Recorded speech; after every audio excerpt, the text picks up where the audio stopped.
What? Ah, I'm scratching my back on the live stream. Ah. You know how like when people record stuff, they get rid of all like the pre-show stuff? Yeah, I don't like that. It's like when you record, it just goes like, "Hi, welcome to blah blah blah blah blah blah," and you know, here we're live and blah blah blah blah. Yeah, I don't care about that. I like to like, I don't know. Behind the scenes stuff is real. We are now live. Hello. Hello. Welcome everybody. Welcome. Welcome back to the live stream of Button Art. Thank you. Thank you. You're welcome. So I'm gonna keep painting the little mermaid. Are you doing homework? I'm going to. I just wanted to see if you were live, and yes, you are, and I want to watch you paint for a while. No. Not like forever. No. Just want to. No. Homework is more important. Go finish homework. Oh, sad panda. It's sad that you have to finish your homework at like 6:29 at night. Yeah, well. It's sad. Should have finished. You could have done super awesome cool things.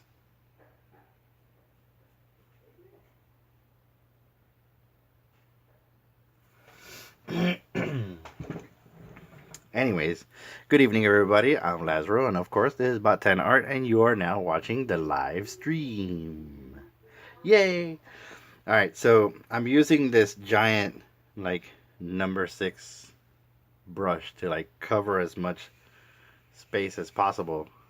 This piece is 11 by 17, so of course in the beginning it always looks like horrible because you're just laying colors down and stuff like that. And like I said in the previous stream, the magic comes when I start using the micron pen. So what I'm doing now is kind of creating more depth in the hair and stuff like that, like I did down here.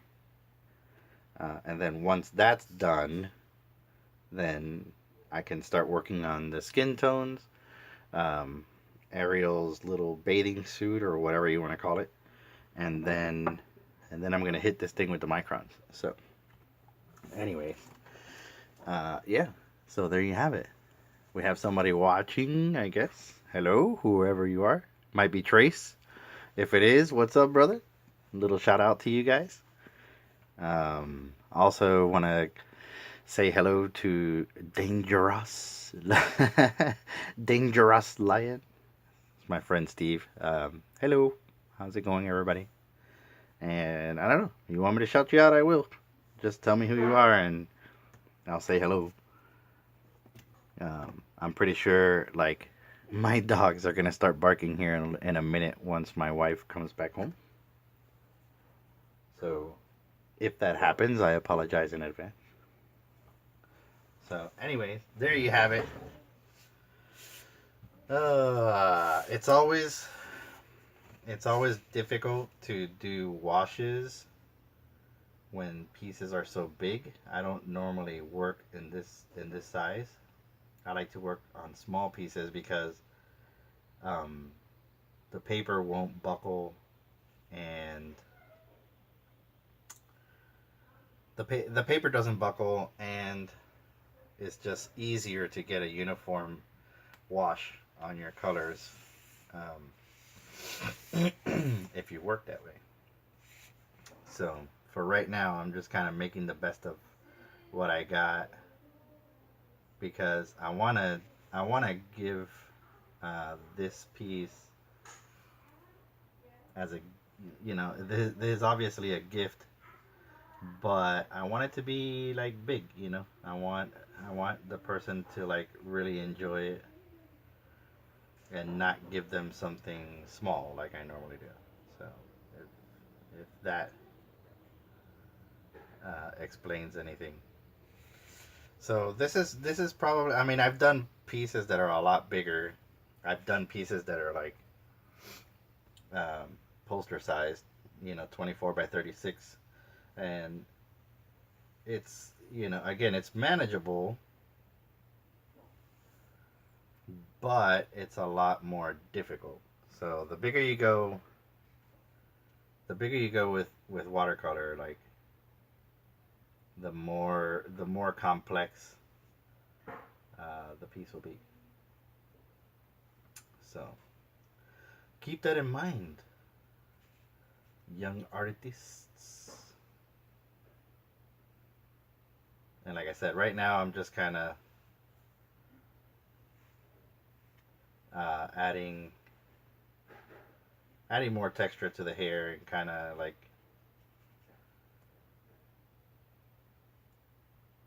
adding like I guess little flair here and there and wherever I can. And of course, the beauty of watercolor is like you let it sit. Like, let's say you mixed up a bunch of paint and you let it sit there. It's like it's ready to go. It's ready to go. You just wet it again and you just go for it. So that's what I love about working with watercolor.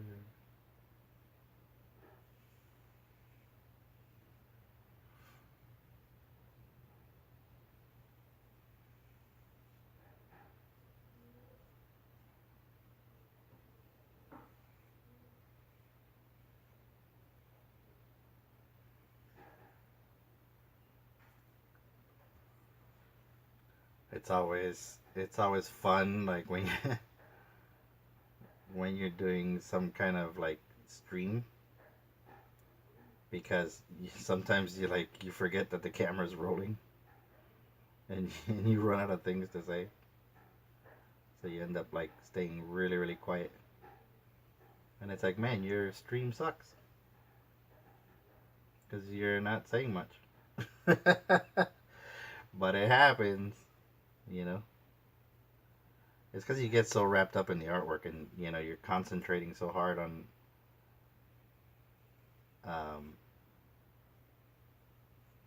on not messing up. It's like you don't want to mess up, so you stay quiet, and then you're like, oh, that's right, I'm in a live stream.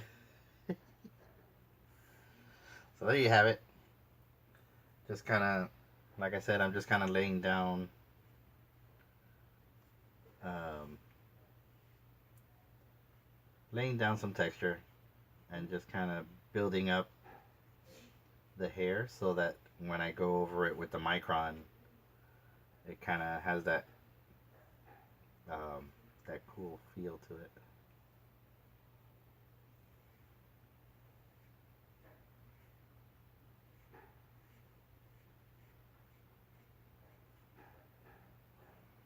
And nothing, again, nothing too crazy, because I'm also going to use nothing too crazy because I'm also going to use pencils and stuff like that. So there you have it.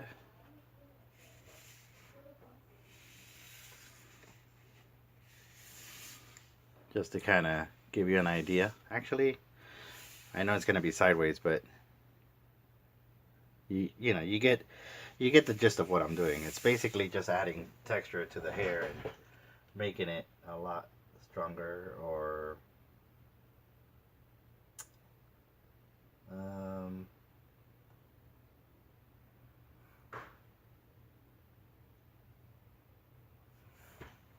making the piece more interesting to look at. You have all the hair swirling like it's underwater.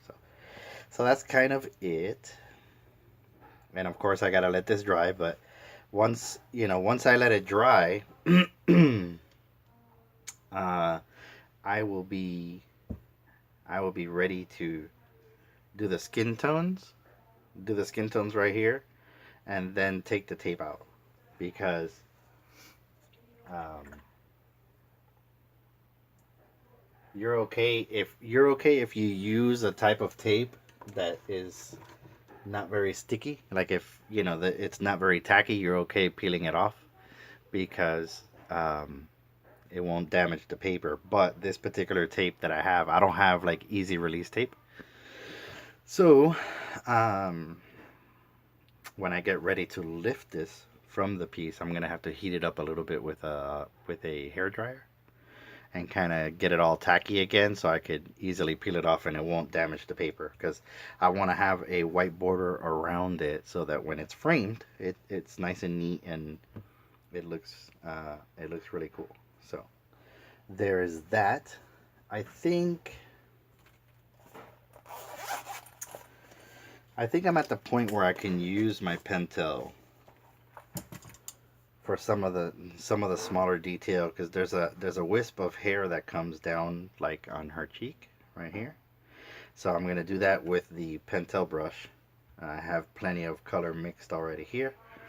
And then also right here where the bathing suit top or whatever you want to call that um, needs to be colored in. So I'm at the point where I could do that with the Pentel. And then once that's done, like I said, I could release the tape and then um, go ham with the microns.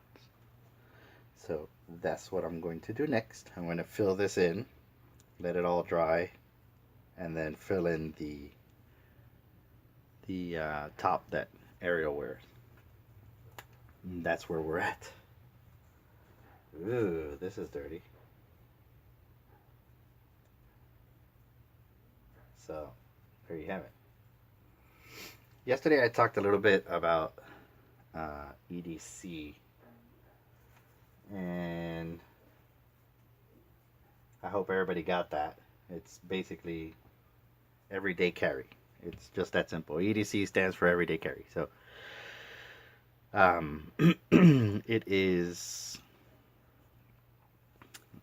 it is basically all my art tools that I can take with me everywhere I go. So the idea was to make Bot 10 art mobile to the point where I could set up anywhere. I can do a big show the same way I can do an average or small show. And I like the idea of doing that. So I talked a little bit about that. Um, and I think the goal of these live streams are kind of like a hangout. It's kind of like if you don't have anything to do, or you just want to get some inside tips and tricks and stuff like that. It's a good place to be. Also, if you're just kind of, I don't know, doing homework or practicing or doing whatever, I can be in the background and just kind of talking about whatever subjects happen to come up. So if you have any topics that you want me to talk about, go ahead and leave them in the comments. I'll read them and bring it up in the next live stream. So right now, usually, right now, what I wanted to kind of discuss a little bit is commissions. So for me, usually around this time of year, I get really busy with commissions, and I guess every artist has a season or a time like when that happens. Like some artists are busy all year round. Some have in the beginning of the year they're busy. Some at the end of the year they're busy. Some in the middle of the year. So um, I get commissions all year round, but the majority of my commissions happen closer to the end of the year. So August, September, October, November, December, those are my busiest times. And what I do is I try to divert some of those commissions to the beginning of the year, like the next following year. And that kind of helps me plan things out, and it makes it a little bit easier. It makes it a little bit easier for me to deliver these commissions. So I don't know. I guess it makes it makes sense for me to kind of, deliver something on time rather rather than trying to squish everything in. And that's kind of the way I do commissions. But if you're starting out and you don't you don't really know um, you don't really know how to handle commissions, I think the best thing that you can do is kind of start off small. So you you probably have a friend or friends that know you're an artist and they like your work and they want you to do some artwork. Um, the last show I did, I met someone who's a starting artist, and her parents didn't really know how to move forward or how to, I guess, jumpstart her career as an artist. They know that she's a creative person. She enjoys making artwork, and we talked a lot about all the things that she could be doing, and it was interesting enough because she was there with her friend and we got into the topic of commissions and we discovered that her best friend wants her to draw a commission for her. And I said, well, I mean, that's the best place to start.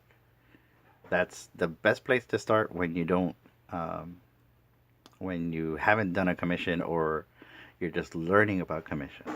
So there's always someone that's going to be interested in your artwork, and and you can start there. Start small. Sketch your friends or and all of those things could be worked out. You work out a price, or maybe it's not even an actual monetary value. I mean, maybe your friend says, "Hey, it'd be really cool if you drew me, and I'll take you out to lunch, or I'll buy you a coffee, or whatever the case may be." But um, that will get you thinking about how you approach these things, how you approach these commissions, and how um, you work through them. Because sometimes you can get wrapped up in really bad commissions, and you can, because basically that's what you're doing. You're making a deal with somebody. You're saying, hey, I want X amount of money for X amount of time and a final product. So a lot of the times those deals can go bad. Like, you delivered a bad product, or you got underpaid or overpaid, or whatever the case may be. But starting out small with your friends can kind of get the ball rolling and can teach you what it is that you want. So, most important of all, you have to figure out for yourself what's the end game. Like, what are you looking to accomplish? Like, what's the goal you want to accomplish?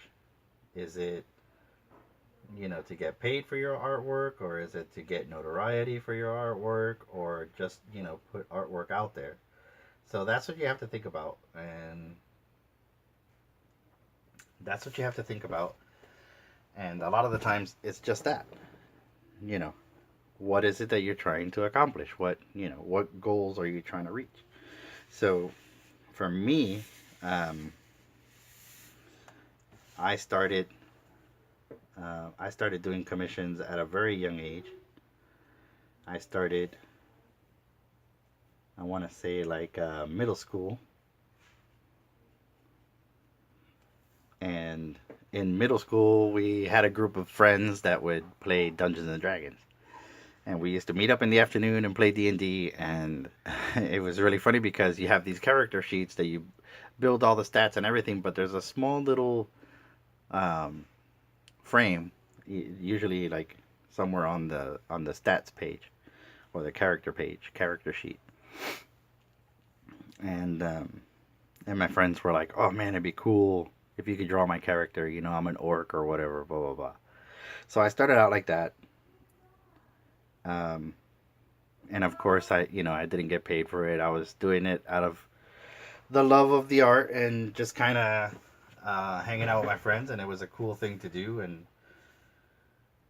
um, it started out, it just started out as something as simple as that, and later on, it started developing into something else because during those years, during those years, I was learning how to use acrylics, and I was learning to use acrylics, and I got a backpack. I got a JanSport that I did a Calvin and Hobbes.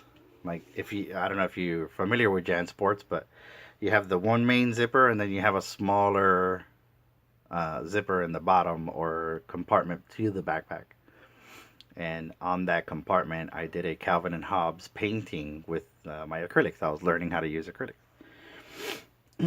So you could imagine, the next day I show up to school and oh my god, I want that on my backpack because JanSport backpacks were popular back then when I was in high school, and I started lining them up and I figured out how long it would take me and how much I would charge, and then I had about 50 backpacks that I ended up painting, and that was the beginning of that was the beginning of my career as far as commissions go. And it just it snowballed from that. One thing led to another, and then basically what that did is it created a network of people for me. So of course back then we didn't have any cellular phones or anything like that or websites, but it was all word of mouth. So I had people come up to me in high school and say, "Oh, you did so and so's backpack, and I want you to do my backpack." And it kept going, and kept going, kept going, kept going until eventually, it dried out and it became something else. So that's how I started doing my commissions and figuring out what my prices were and all that good stuff. So all throughout junior high, all throughout high school, all throughout college, I was doing these commissions. In college, it was a little bit different because I was more graphical design. So I was designing logos, I was designing web banners because the internet was starting to kick off and become popular and went through the whole .com boom. So I stayed busy doing that. So I was doing a lot of commercial art, and then I discovered I was getting burned out of commercial art. I didn't want to do any logos. I didn't want to do any websites or anything for anyone, and that's when I got into fine art. I started doing fine art pieces for people, um, acrylic paintings, and I started working in oil paintings. And I was doing oil paintings for people, just selling them outright. Those were not commissions, but they were. I mean, I guess they were commissions because people were hiring me to do these paintings for them, and then I was selling them. So yeah, it was that. But I bought a bunch of canvas just so I could start practicing oils, and all the paintings that I was doing, people were buying. So it just kind of worked out that way. And then of course now it's no different. I can um, I can get commissioned to do a watercolor painting because I'm fluent in watercolors and I like watercolors. And so somebody will hire me to do something in watercolors, and it's no different. So when you're again when you're doing commissions, you have to figure out for yourself like what that's gonna mean. Like how are you gonna go about creating that piece of artwork for somebody, and what's it worth, and are they paying for shipping? Is it a hand delivery? Like all of those stuff.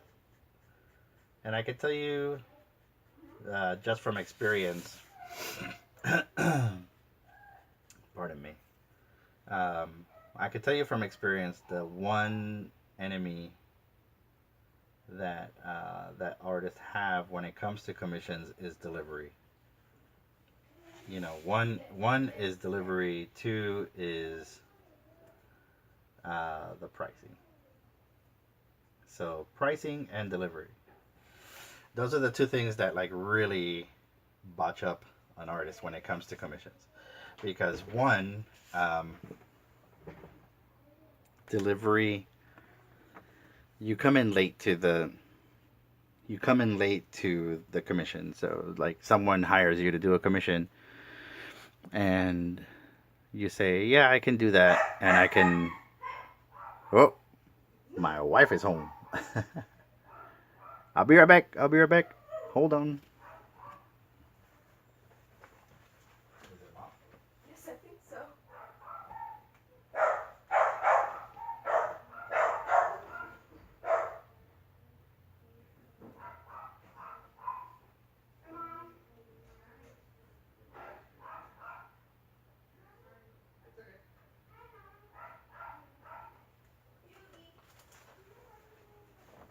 Yep, my wife came home and the dogs went crazy as predicted. All right, so going back to the two major things that kills an artist when it comes to commissions. So one is delivery. Um, Someone hires you to do a commission, and you say, "Oh yeah, I can do that. I can have it done in the next couple of days or whatnot." And you run into some pitfalls. Maybe you don't have the materials you thought you did, or maybe the particular subject that the person wanted takes you more time to create than you thought, and you deliver it late. So that's happened to me once and never again. um, you grossly underestimate how much time it takes to do something, and that's always something that's not good. So usually the best thing to do is to create a window for yourself. So if you know that you can do it in 2 days, tell the person that it'll take you 4 days. Or if it takes you a week, tell the person 2 weeks. And that kind of gives you a little bit of leeway between the actual work that you're doing and anything that can become a problem later on. So when I do a lot of shows, someone will walk up and say, "Oh, can you do a commission for me? How much do you charge?" We work out all the details, and then they say, "When do I come back? An hour?" And I always tell them two. Usually, like a con sketch 8 by 10, um, just using like watercolors and microns. I can usually do it in about an hour, but I tell the person 2 hours because I want to give myself ample time to, number one, do the piece and also deal with people that will come up to the table and ask me questions or buy artwork while I'm doing the commission. So I have to stop the commission and then accommodate those people. So always give yourself a window of time that's going to help you out, because that's one thing that's going to really upset people is when you don't deliver on time and they're waiting for you, especially if they've paid or they've put down some kind of deposit. You want to deliver on time. So that's that's the one thing. That's the one thing you don't want to do. You don't want to be late on delivery. So that's always a problem uh, for artists. It's always a problem. The other thing is money, and people, like other artists, always talk to me and how much do you charge for this? How do you know what to charge? And what you have to think about is not so much the piece of art, because yeah, the art has a certain value, but the value is not based on what you charged. Like, I wouldn't do a painting like this one and charge $5,000 because that's just ridiculous. But you do have to get paid, and you do have to um, be reasonable. And I've come to find that if you're reasonable with your pricing and you work with people's budgets, you will be a lot more successful. So I know of artists that'll charge, $400 or $500 for a commission, and I know artists that'll charge $400 per hour for a commission. So That's what you have to really look at. You have to think about what your time is worth. How long would it take you to work on something like this? Is it an hour? Is it 2 hours? Is it a week? Is it a month? So you need to be compensated for that. And usually for me, that's kind of my golden rule. I have a set price. I have a set price that I charge per hour. Whether the person gets a sketch or an oil painting or a mural, it's just that's the set price per hour. So if it takes me 12 hours to do a mural, that's what it costs, including materials. So that's something to think about. Number one, it's your time. Number two, it's your materials. Number three, it's your shipping and handling and all that stuff. So that all has to come into play on how you charge for commissions. And like I said, I know people who get paid a lot for commissions, and as a matter of fact, that's their main source of income. And there's nothing wrong with that. I mean, there's absolutely nothing wrong with that. That's what they want to do. That's what they want to charge, and that's okay.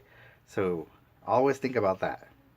And it's so funny because I've made it to where my prints are affordable. They're very affordable. So when people come up to me at shows, they see the artwork, they fall in love with it, and they're so scared. They're so scared to ask, "Oh my God, how much is this print? This got to be expensive." But in reality, I've worked it out to where it's really economical for whoever is buying the artwork, and it's making me a good amount of money, enough money to satisfy what I've done as far as prints goes. So it's finding that careful balance. It's the same thing with prints. You have people that sell prints, for $25 each. For an 11 by 17, I charge 10. Or, it all depends. It depends on the show, where I'm at, and, the cost of printing and all that good stuff. So that's pricing. So time, delivery time and pricing. You don't want to you don't want to scare away your clients. You definitely do not want to scare away your clients, especially when it comes to commissions. Um, somebody will say, "Oh man, I really love your artwork, but you're too expensive," and that can happen. It's a real thing, and I get it. And it's up to you to decide whether that's factual or not. I could tell you that I have I have a lot of friends that look at my artwork and say I'm undercharging. But to tell you honestly, I mean, for me, it's two things. Number one, I like to get paid, of course. Every artist likes to get paid. But more importantly, I like to build relationships, and I like for the person to have a unique piece of artwork.